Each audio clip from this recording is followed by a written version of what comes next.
On July 10th, it was reported in The Guardian that now MP for Brent East Dawn Butler was reported to the police.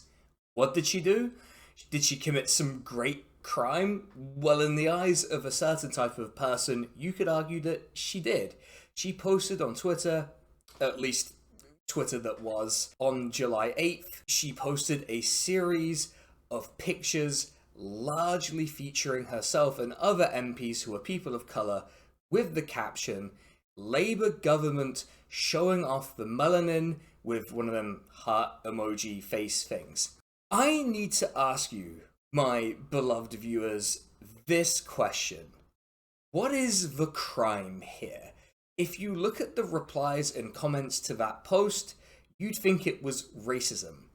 Which brings me to a follow-up question. If the issue here is racism, who is this racist against? If you answered no one, congratulations, you're a normal person.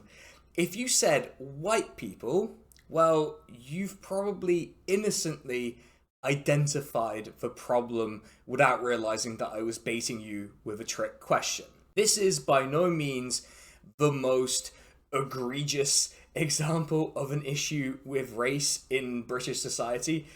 We are, after all, in the midst of a wave of far-right attempted pogroms.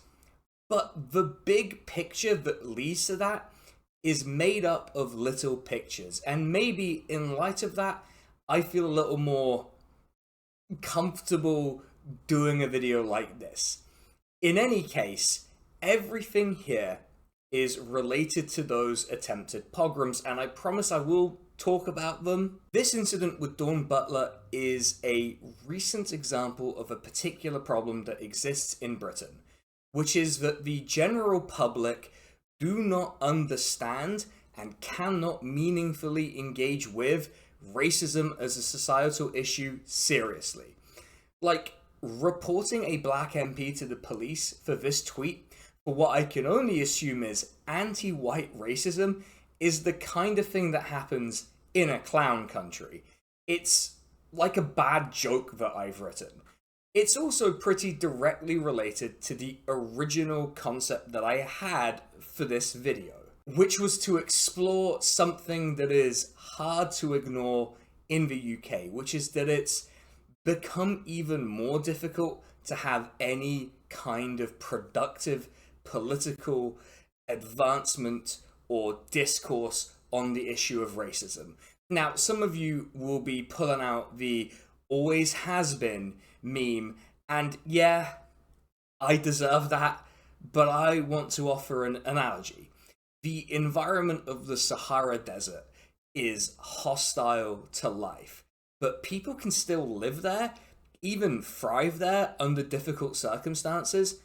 The surface of Venus is also hostile to life, but you would simply be destroyed if you tried to live there without a lot of external interventions, presumably some kind of dome, I'd imagine.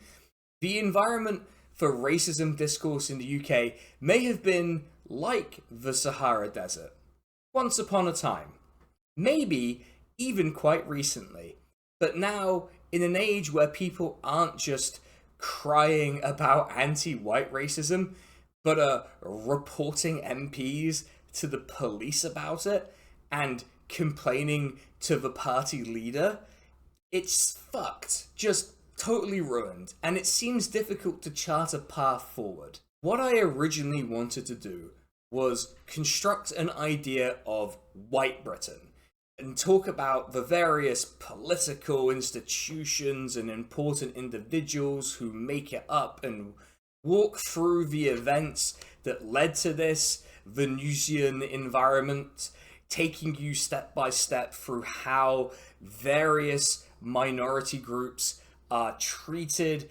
by these institutions, both in terms of their own members who belong to these institutions and groups, and how they contribute to protecting, coddling, and extending the power of white people in Britain. Then I realized what I was planning to do reminded me of a book I'd read for a stream 2, maybe 3 years ago at this point.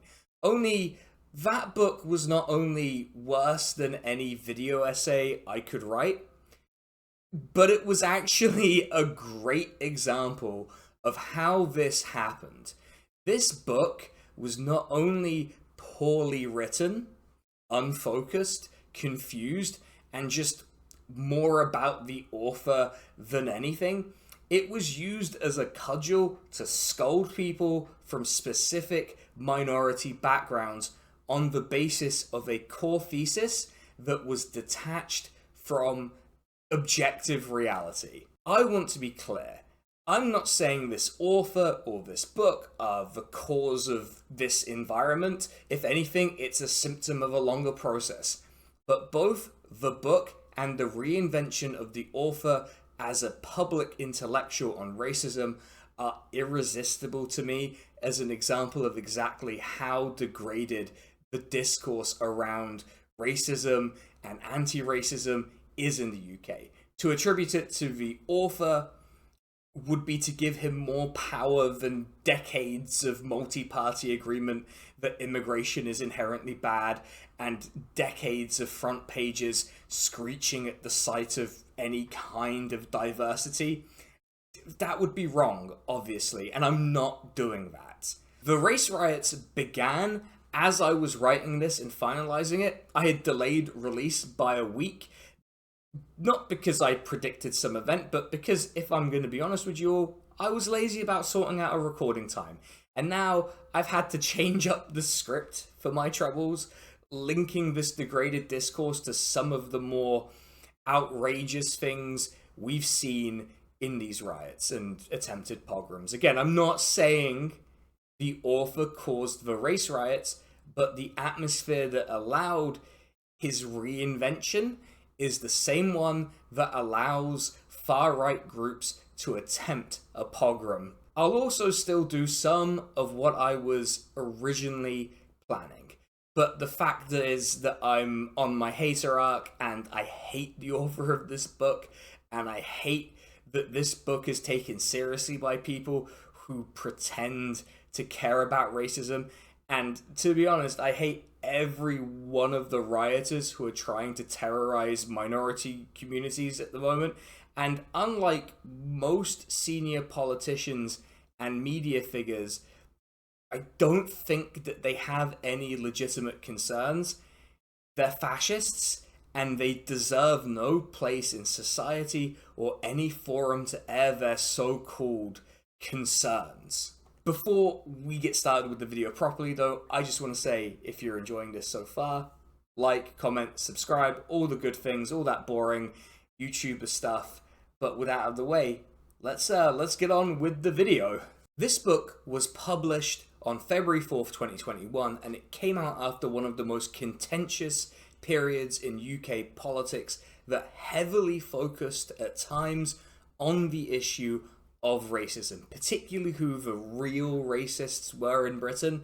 Were the real racists the people who legislated racist laws, who actively targeted black and other prominent minority figures?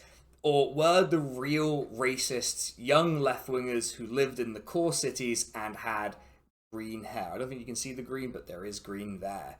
And they also, some of these people famously had pronouns. That's the abridged version, and the fact that's basically accurate to how the typical British person had this presented to them suggests the atmosphere was already pretty bad and getting worse. The critical detail both for this book and for the broader topic is that there was a long-running series of controversies across all political parties encompassing various forms of racism. The problem was that a lot of the debates around this issue played out in Britain's press, largely right-wing and largely very white. So we had public discourse around racism that was largely conducted between different groups of white people. Or at best, you'd have someone who would pass as white, but was part of a minority group involved. There's some specifics in there I can't tell you right now without spoiling the sort of conceit of the video and the flow, but to say that the political and press establishment were careful about which minorities got access to this discourse would be an understatement.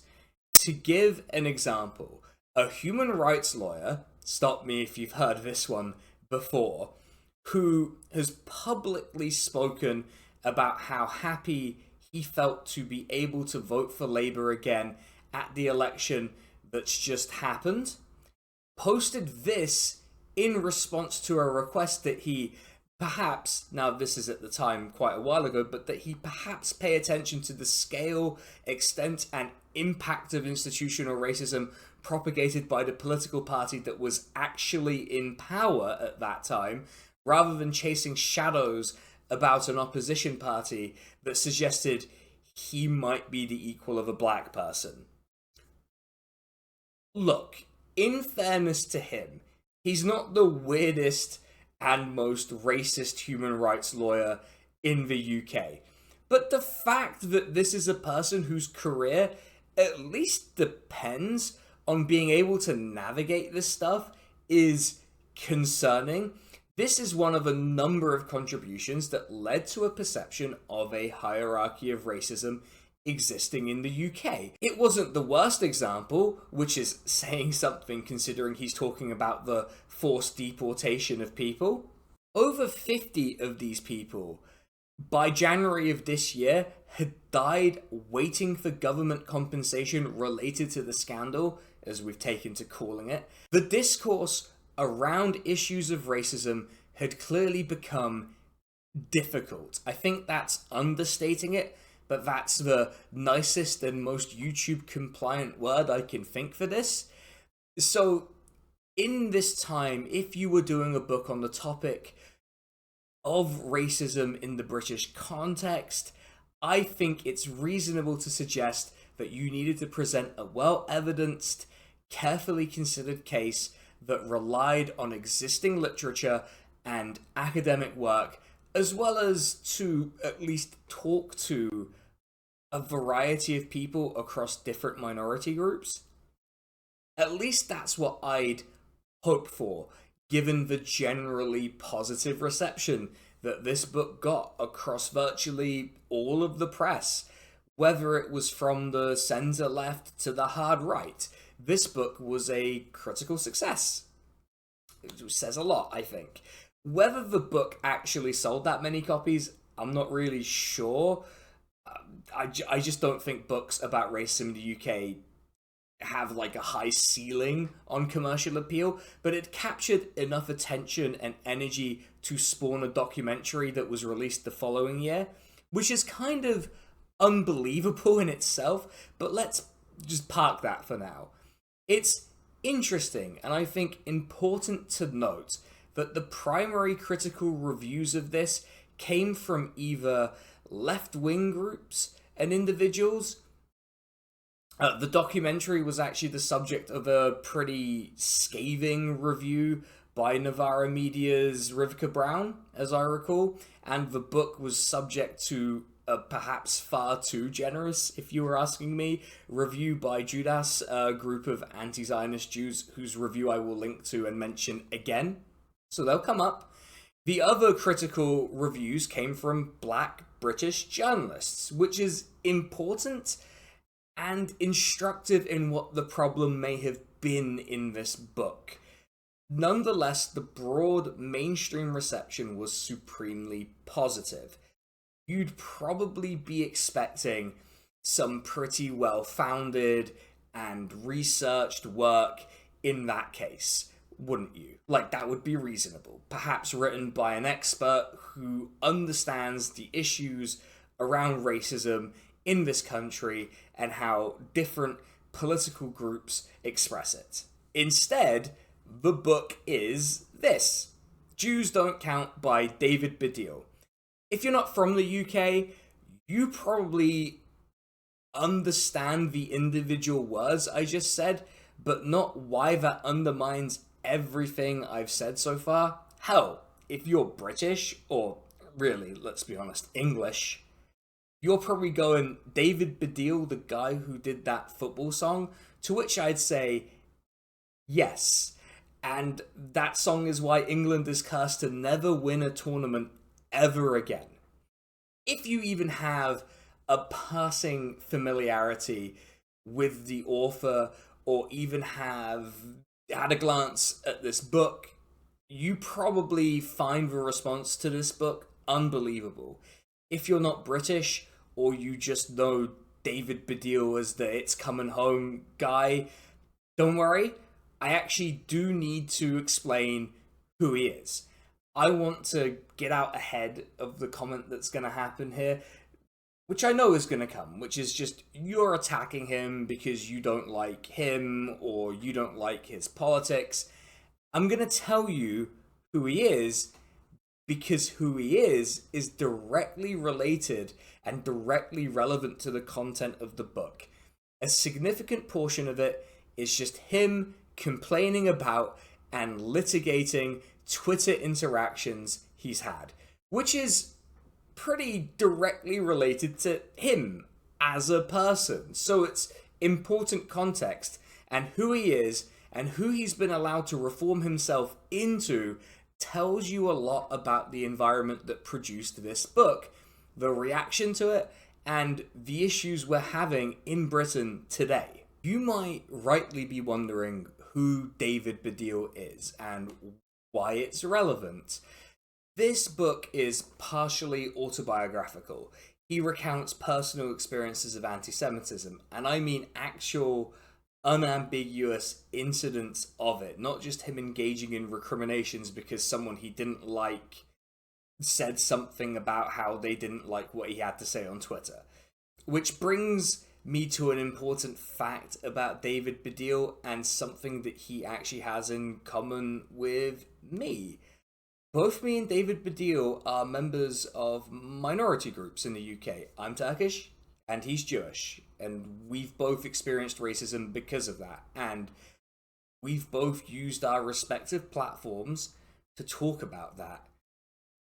There's nothing wrong with that at all. We both have the right to do that. The other fact about us that we have in common, aside from being cursed to enjoy football, is that if you saw David Baddiel or myself pictured here at a nightclub after 12 Jaeger bombs, it was a tough night, but if you saw either of us walking down the street, you'd probably think we were both white British, or what we'd call white passing. The important thing to understand about this is two things. Neither I nor David Baddiel have control over how we're racialized by others. It is basically at the discretion of the person observing us to decide whether we're actually white, and imagine the hugest quotes possible around actually, because whiteness is made up. The point is, if someone decides either of us aren't white, we kind of don't get to point at our skin tone and go, checkmate. The second thing is that it means we experience racism in a unique way. In a way that means even if we're largely representative of our respective groups, our experiences can't speak for everyone who experiences racism, or for everyone within our respective minority groups and communities. For example, there are Black Jewish people. There are also Black Turkish people. And their experiences of racism they're just going to be different from mine and David Baddiel's. That doesn't mean our experiences can't add value, that they aren't relevant to an understanding of the specific expressions of racism we face, but it does mean if you're seeking to craft a grand narrative, like David Baddiel does with Jews Don't Count, that you need to at least, I don't know, speak to someone who's had these experiences that are different to yours, so you don't come in shooting from the hip like some kind of racism cowboy. Though, now I think about it, all cowboys are probably racism cowboys. This does illustrate what this book and what a lot of people rely on when they make bold statements about racism, which is something that we call lived experience, which is exactly what it sounds like. It's the first-hand knowledge a person has just from existing in the world. I want you to remember that because it's probably going to come up again, and it's rolled right into this problem that both Baddiel's book has and wider British society has in understanding racism. David Baddiel is probably most famous for his work as a comedian, particularly for people of a certain age. His work in the 90s and 2000s with his main collaborator slash partner, Frank Skinner. The particularly well-known piece of work they did together was a TV show called Fantasy Football League, which ran for a few seasons between 1994 and 1996, and then it would come back occasionally for specials, you know, whenever there was a football tournament or something, they'd bring him back. Cool. The premise of the show is actually kind of fun. It was loosely based on fantasy football, the game that people play where they pick players from different teams to make up a team and get points. You know what it is. I can't believe I had to explain what that is. But if you don't know what it is, it's not actually important. They'd have guests on and they'd banter about the footballers who were relevant at the time. Look, is it a show I'd watch now? Probably not, but for some people it worked, and fair enough, I guess. I do want to contextualize this next part, because while it's bad, and it's like obviously bad, I do think you can't understand precisely how bad without at least a little bit of cultural context. You see, in the UK in the mid-late 90s, especially after it became apparent that the Tories were on the way out, there was a style of comedy in the ascendancy. We would call it edgelord shit today. You know, how South Park is credited with ruining the sense of humor of, you know, like every man aged 28 and older. Well, in the UK, we had a series of different South Park-like TV shows interspersed throughout the day. We also had South Park, which, as you might imagine, didn't help matters. This combined with an unearned sense that Britain was perhaps both finding its place in the world after the Cold War had ended, and that it was becoming a more tolerant, perhaps even a post-racial society, led to a lot of comedy that crossed a lot of lines that people didn't think they were crossing. To some extent, I get it. If you sincerely believe that race no longer matters, and your chosen form is expressing a cultural moment where edgelordism is the go-to move, then you might swing quite hard. This is where I need to just gently warn people that I'm about to show you a very racist act, and there will be a timestamp on the screen to skip to, because I am about to show you David Baddiel doing blackface in the 90s. So if you're still here, here it is. That is David Baddiel in blackface wearing a pineapple on his head, specifically to mock the then Nottingham Forest striker Jason Lee. This sparked a series of racially motivated acts and basically harassment of the player, which I would argue derailed his career. But even if it hadn't, I want to be very clear here, no one deserved the treatment Jason Lee got at the hands of opposition fans as a result of this, and no one deserves to be mocked in this way. This incident is one of the main reasons why a lot of people don't take Baddiel particularly seriously as an anti-racist public intellectual. It's also one of the main ways in which people criticize him, that he reacts to in his book. I'll get to that reaction when we get to it, but Baddiel fits very much into the mainstream of the comedy of his day, with most of his acts sticking to casual racism about gypsies and Eastern Europeans. This incident was not a case of it was a different time. It was the mid-90s, not the 50s. It was an outlier for the time, although tragically and perhaps not unexpectedly given it's the UK we're talking about, it's not even the most recent blackface incident to occur on British TV.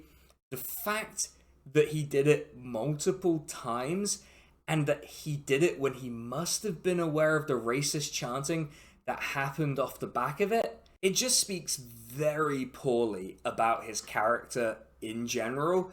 It's important to note that he had apologized, not to Jason Lee himself, but generally by the time the book was published. He would eventually go on to apologize to Jason Lee, but as part of a documentary based on this book a year after the publication. The full podcast episode is available on Jason Lee's YouTube, and I'd recommend watching it because it's a surprisingly productive conversation, and I think it's important to note that Jason Lee does not accept Baddiel's apology. He also doesn't outright reject it, but still, I think it's important, and I think it's absent from a lot of the reporting on the matter. This apology, which I would suggest is rather cynically timed, but I'll grant him that at least he had the decency to offer that apology in person and on a public platform. It just took him 25 years to do it, which makes the next part of understanding who he is even more outrageous. I mentioned his documentary. I've introduced you to the book. David Baddiel has been transformed from C-tier 90s comedian who occasionally got to have a special edition of his TV show to anti-racism public intellectual. This transformation largely took place because, frankly, there was press demand for people who would say the left are the real racists. That demand had spiked because for the first time in a very long time, the traditional left-of-centre party in the UK, the Labour Party, was led by someone who didn't think Muslims and black people were subhuman scum, which to a certain type of person and to the editors of certain media outlets felt like racism against white people, but also apparently felt like anti-Semitism. So there was a demand for someone who had personal experience, but who was also willing to say, perhaps in disguised language, that the left were racists, and this allowed Baddiel to rebrand, to be rehabilitated by the British press. Not that he'd suffered any great consequences up until this point, and it also allowed him to revive a career that, if we're being honest, was dead. No one had thought about him in years, and suddenly he's on the news calling the leader of the opposition and his supporters racist. He's calling out other comedians for jokes about the Holocaust. Though this did backfire because he'd used slurs about gypsies, making him out to be something of a hypocrite, which, to be honest, is kind of a recurring theme, and this must be frustrating for him. He gets called a hypocrite like this all the time, and the frustration clearly shows in the book. It's part autobiography, part plea for people to stop talking about the things he's done in the past, because those things don't invalidate his lived experience or his very important observations. What are those observations? You might be asking, very rightly. Well, I'm glad you did ask, because now we have to actually talk about and tear apart the book. I actually reviewed this book on a stream a while ago, which has been lost to the Twitch ether, and I was reluctant to come back to it, but I don't know, something felt right about weaving it into this, so I suppose I'm reviewing this book again, the rare double tap, I suppose. If you want a review of the book that's contemporary to its release, I highly recommend the Judas review titled Aging Liberal Confuses Self, Blames Left, which I'll probably overlap with at points. Though, as I said, that review is a product of the atmosphere in 2021, whereas this one's hopefully more of a product of now. Plus, I actually want to focus on some different areas. Still, it's very much recommended reading. You should go check it out. My overall position on this book is it's bad at being a substantive contribution to discussions about racism and anti-Semitism in the UK. There's very little redeeming about it if you think that's what this book is or should be. Which is frustrating because with a less obnoxious and obviously unsuitable author and with a bit more care and willingness to actually listen to the criticisms made and not just contort those criticisms into whatever the author wanted them to be, Baddiel could have done something here. He didn't. What he's done is he's written a book that's primarily for white British people. Now, this isn't to say that you can't write books about racism designed to inform white people about how it all works. It requires you to understand how it works, which Baddiel, outside of his personal experiences, struggles with in this book. It's also a symptom of the bigger problem, which is that the conversation around racism in the UK has been dominated by white people talking to and addressing other white people. The only minority figures who have been allowed to access that conversation have largely been figures who either downplay or seek to confirm the typical thoughts of a white British person on the matter.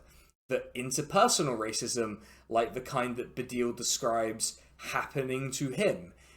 For example, there's one occasion at a football match, which is deplorable. The general sentiment that British people have, though, is that the pendulum has swung maybe too far in some ways, and that thought process is legitimate. The issue here is that Baddiel fails to understand what he's doing here, partially because he's clearly not engaged with any literature, and because he refuses to grasp the nettle about whiteness, which is that his experience of Britain is more similar to a typical white British person's than it is to a visibly black or Muslim person's. Take his attempt to define whiteness in the book. Being white is not about skin color, but security. It means you are protected because you are a member of the majority culture.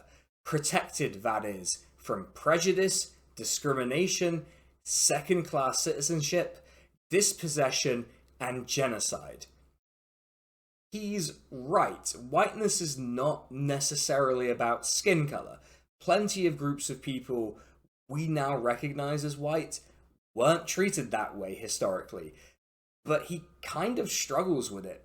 Partially, I'm willing to forgive this because the kind of person who obsessively thinks about and has a really clear definition of whiteness tends to be a racist or a white supremacist. Not always, just that's how that usually comes about. I can forgive him coming into this a bit green and trying to figure it out. But figuring it out is for your own personal learning time, not what's supposed to be a big intervention on the issue of racism in the UK.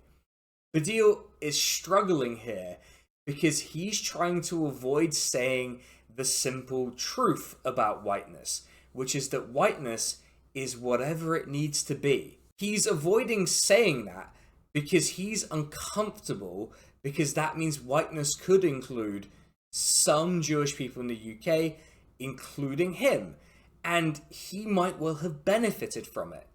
His underlying hypothesis is that if you've suffered from prejudice, discrimination, and so on as a result of being perceived as outside of whiteness, then your contemporary position related to it is irrelevant, and that you must always be treated in all circumstances as a non-white minority group. But that doesn't accord with the wider history of how whiteness operates. To take an example, Italians, as much as we make fun of them, weren't considered white in America at times. Are they people of color in the US today? You can see how this would become absurd and ridiculous. His position that Jews in Britain be considered non-white at all times relies on a pretty extreme source. He cites the fact that neo-Nazi and Nazi persecution of Jews was based on them being positioned outside of whiteness, which is true. But, and I want you to stick with me here, the Nazis are not a reliable source on whether you're white or not, because they made that shit up, because whiteness is made up bollocks.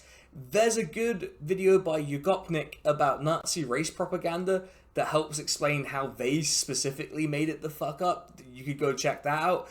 Badil is within his rights to highlight that history, to explain how whiteness is a morphing, permeable category that includes and excludes as needed by the white supremacist power structures that define it. He just didn't make that point, and then leaned on the Nazis' own pseudoscientific bullshit to try to make his case.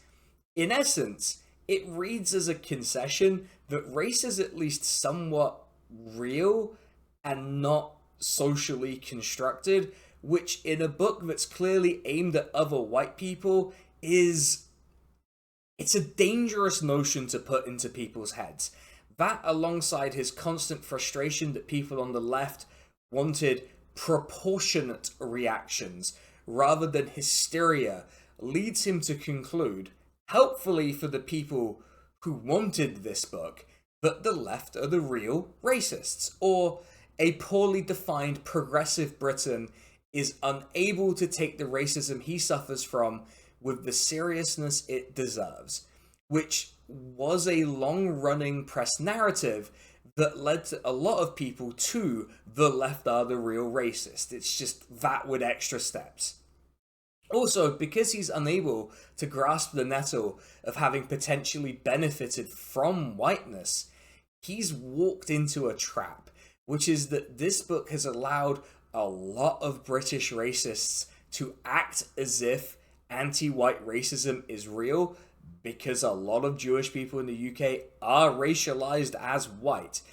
That is how you end up with the spectacle of a far-right rioter waving a talit, a Jewish prayer shawl, at anti-fascists countering them. It's not just Badil, and I doubt this person read his book, but these are products of and reproducers of the same atmosphere. The book itself is a bit of a mess. I'm unconvinced an editor ever really went through this, because it veers quite a lot from personal anecdote to attempted analysis to responding to something from Twitter. In fact, a lot of this book is just him litigating Twitter beefs he's been in. There are also a lot of footnotes in the text that aren't references but are personal thoughts or clarifications he didn't weave into his writing. Let's start with what his core thesis is, which is that progressives, people he defines as the coalition, some of whom may not be classically left-wing, of those who define themselves as being on the right side of history, do not afford anti-Semitism the same level of care or consideration as they do to other forms of racism, such as Islamophobia and anti-black racism. You'd reasonably expect that the book focuses on this construct of a progressive Britain, of the people who feel they are broadly on the right side of history, and thankfully he does talk about specific people and organizations, from people like Jeremy Corbyn and Ash Sarkar to loosely associated groups like fans of rival football clubs, organizations like the BBC, and former Conservative Prime Minister David Cameron. To say that this broad and scattershot group of people and subjects pulls focus from what he's trying to do is an understatement. I would find it difficult to find a common set of beliefs that unify these groups and individuals, and Badil finds it difficult too. His analysis of how they place anti-Semitism within what he calls a hierarchy of offense is rendered incoherent by the fact that these groups and individuals have totally different positions and relationships to racism, already there's a problem, which is that by lumping these groups together, whose position on anti-racism do you meaningfully engage with? I mean, David Cameron probably positions himself more as like this mythical non-racist, a thing that doesn't really exist. Football fans are just like half of the fucking country, so they're all over the place. And people like Jeremy Corbyn come from a particular left-wing tradition, so I guess he could engage with that tradition's record and work on anti-racism. Baddiel chooses not to, instead operating entirely on vibes. Like the time Corbyn said Epstein as Epstein, which apparently made him sound like a racist rather than, I don't know, a guy who'd never heard the name said out loud and defaulted to a German-style pronunciation. That's not meaningful engagement, and you know he didn't do any meaningful engagement because the print version of this book is only 140 pages long, and a lot of it is just pictures of tweets. Like, where would the engagement and citations go in this maelstrom of screenshots? He's failed at producing a coherent and usable definition, and then within that, probably found it impossible to go beyond his own hurt feelings. I want to do David Baddiel a courtesy here, and accept his extremely broad definition for the sake of an exercise. His idea of progressives essentially contains everyone who doesn't consider themselves a racist openly. I'd venture that if you asked most British people if they're a racist, even if they were lying, they'd say they weren't racist. In that case, I think we can consider the broad spectrum of both major political parties, most media outlets, media personalities of significant mainstream profile, and just most people as valid places to look when we assess whether his core thesis is correct. There's another form that this argument takes. It was a commonly expressed sentiment that no other minority would be treated in the way that people like Baddiel claim Jews were treated. Unfortunately, this isn't true. Even if you actually make his wide definition coherent and just say the Labour Party, which is what he really wanted to say, I'll present two pieces of evidence. One historic, one more recent. The Labour Party didn't have a dedicated complaints process for racism-related complaints. Not just anti-Semitism, any form of racism. The party did bring in a dedicated complaint system necessitated by some shenanigans outlined in a leaked report that showed that members of Labour's staff, from the right of the party largely, deliberately allowed complaints to languish because it would make the leadership, then from the left of the party, look bad. It was also done during a massive media campaign that focused primarily on anti-Semitism, not on anti-black racism, which was and is rampant in the party and across society, not on Islamophobia. Same caveats apply there. Now, I wouldn't say that this indicated a particular regard for anti-Semitism, more than viewing it as a cudgel to be wielded, but nonetheless, the fact that it could be wielded as a cudgel to great effect certainly points to something about how some sections of society feel compelled to treat it at least seriously enough to never shut the fuck up about it, whether sincerely or not. In the current context, with the race riots, I was thinking of this encounter between suspended Labour MP Zara Sultana and former Labour Shadow Chancellor and husband of the Home Secretary, Ed Balls, and his co-presenter on Good Morning Britain, a TV show on ITV. Now, ITV isn't included in Baddiel's examples, I don't think, but here we have the spectacle of a Muslim MP insisting that it's important to highlight the fact that the far-right wannabe pogromists are targeting Muslims, And they're not only being argued with, they're having their concerns minimized and just not being listened to. And she's being laughed at, not to use his own structure against him, but during a period of heightened public awareness of anti-Semitism and a supposed crisis, not a single spectacle of this nature happened, at least not to people who were claiming that there was an existential threat to their community.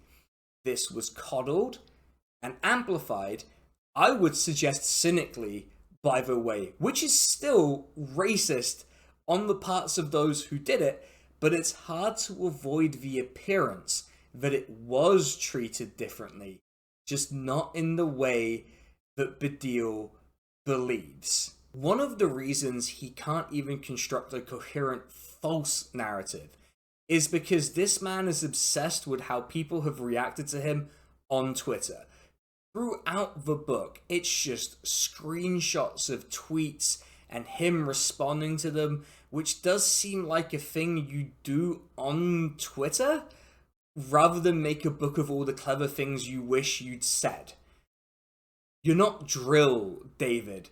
No one wants to read your posts about how owned you felt because someone posted a picture of you doing blackface at you. That does rather neatly bring us to a recurring theme of this book. Like most online brain-poisoned people, David Baddiel goes out of his way to misunderstand people. He also can't really cope with the fact that people think he lacks a certain credibility to be an authority on racism. He misunderstands this as people believing he can't speak on his own experiences or about anti-Semitism because he was a racist. And I'm using was rather generously here because I believe in growth. But part of growth would be him understanding that no matter what he does or says, some people will simply never take him seriously. As much as I support people changing, and if David Baddiel took 25 years to come to the position that he needed to apologize to Jason Lee personally, then that's a poor reflection on his character that it took so long, but it's a material improvement.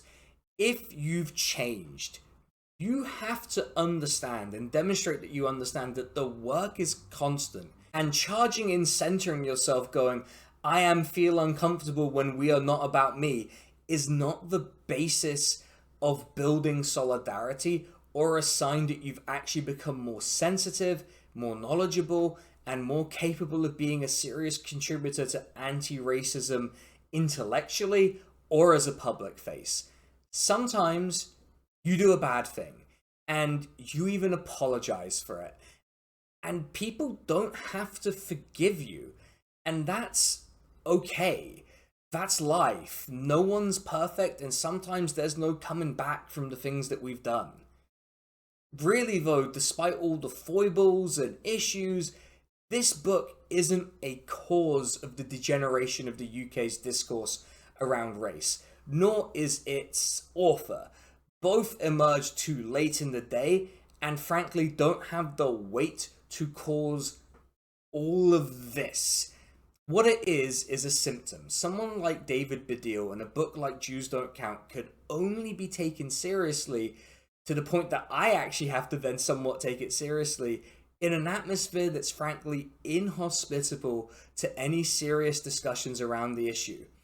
This atmosphere is the product of centuries of imperialism and decades of the country basically struggling with the loss of empire and the need for institutions to kowtow to the dominant ideology on race here, which is white supremacy.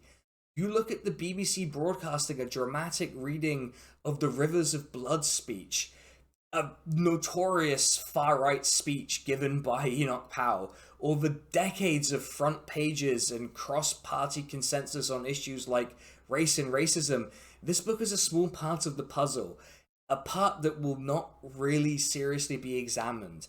The 2010s onwards demanded a book like this, and others had tried to write it, but they were too obviously partisan, and frankly, even less interesting than David Baddiel. This book was needed by white Britain to both soothe it and reproduce its desired racial politics. Baddiel offered himself, his experiences, and his legitimate pain to be a cudgel in service of this. Whether he has the capacity to have done this deliberately or not is an open question. For my money, he's a deeply shallow man with little to offer, and he's likely just barely smart enough to know that. However, he clearly knows so little about the ways whiteness operates that he may have innocently done this. He wouldn't be the first person to vastly overestimate themselves and then make a fool of themselves. I was thinking a little about points we could all take away from this, and obviously since this script has had to change, my conclusions have shifted as well, on the main point, which will be, how do I actually become better at speaking out about and on racism, or I guess, how do I avoid being a dipshit like David Baddiel? Just listening to people alone will immediately mean you leapfrog him, and realizing that you're not gonna like everything you hear, especially if you're white or white passing. You will hear people say that you benefited from whiteness, like I hear it, right? And that will be challenging to you, but all I'd ask is that you keep an open mind. The other key takeaway, and something I want to make clear, is the race riots in the UK and this book are products of the same environment. Now, they're not equivalent, don't misunderstand me, but they're both products of allowing anyone, no matter their past transgressions, to pose as people we have to listen to, so long as they attack the right target. It's not a coincidence to me that Baddiel reserves a certain antagonism in this book towards both Muslims and people of colour. An example would be him essentially calling a Muslim an anti-Semite for thinking a historical reconstruction of Jesus looked like family, or him willfully and deliberately misunderstanding Ash Sarkar, and that these race riots have been largely targeted at the Muslim community. A pervasive atmosphere has been constructed that makes them easy to target, both in pseudo-intellectual speak and with street fascism. I don't want to overstate the impact of this book. Clickbaity titles aside, it's a small piece of a much larger picture, but in understanding these smaller pictures, we might actually be able to build the foundation of something better. At least that's what I hope to do. Otherwise, I guess it was just kind of me wanting to kick a guy who's a massive dickhead. Dickhead though he may be, the real culprit here isn't him. David Baddiel, this book, the documentary, his resultant transformation into anti-racism public intellectual, these are symptoms, and to suggest that he has any serious impact beyond being very annoying would be to ascribe far too much power to him. He cannot possibly contend with decades of press demonization of immigrants and minorities, or with the cross-party consensus that racists have legitimate concerns. Fuck it. I'd even say that Gillian Duffy, in getting an apology from Gordon Brown, had more impact than David Baddiel on race discourse in this country. And yet his book is such a great illustration of it all, so I guess I kind of have to thank him. And thank you for watching. I need to thank my proofreader, my partner, and the artist for the thumbnail, which is Emir. Thank you to both of them. They do sterling work. My partner did a great job with the proofreading, and Emir produced a banger thumbnail despite my extremely vague nonsense prompt I gave him. I also need to thank the patrons and members, especially the top tier patrons, Drone Riff, Mercutio, Kersey Scheider, John N, and Leron. Thank you to them, and to the YouTube members, Nadir Jiwa and Katie Marshall. If you want to be able to vote on the topic of videos, suggest topics, get a shout out, get the videos a bit early, all of that good, nice, bonusy stuff, become a member or join the Patreon. If you don't want to do that, but you enjoyed the video anyway, like, comment, subscribe, share the video, all great stuff. But otherwise, I'm going to catch you all on the next one. Take it easy, and I'll see you then. Bye.